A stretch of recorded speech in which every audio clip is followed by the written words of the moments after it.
डुबकी लगा ले बोराजिम के संगम, पाप सब धो जाही गंगा के सरगम।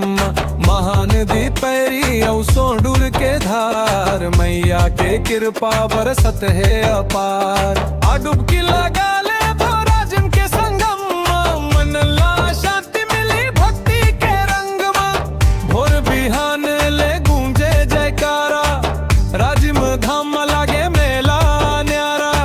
घंटी के धुन और शंख के बाजा, सुन के झूमे मनवा मिटे सब साजा।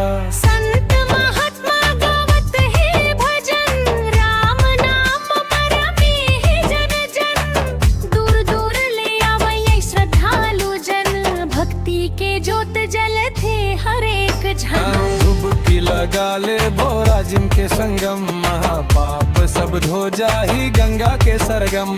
महानदी पैरी सोंडूर के धार, मैया के कृपा बरसत है अपार।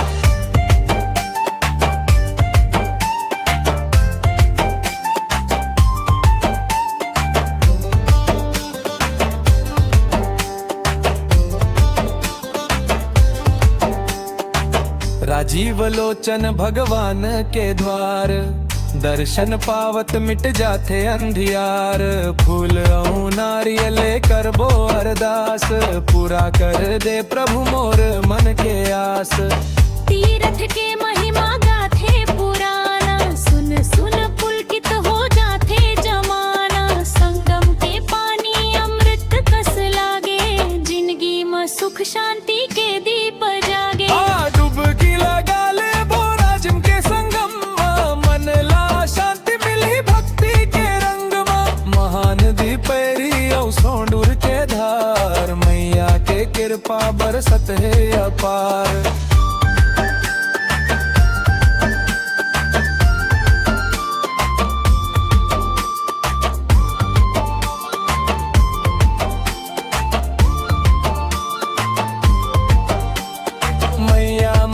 नदी के निर्मल धारा, करे सबके जीवन उजियारा। सोंडूर पैरी संग मिलके बहे तीन धार, माँ भक्ति के दीपक रहे हैं।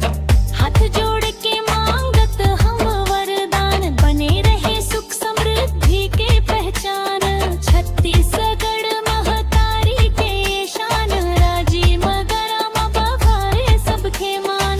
जय जय राजिम जय तीर्थ धाम, गूंजे चारों कोटि प्रभु के नाम। भक्ति के रास्ता में चलबो संग संग, राम राम गावत रही बो हर अंग।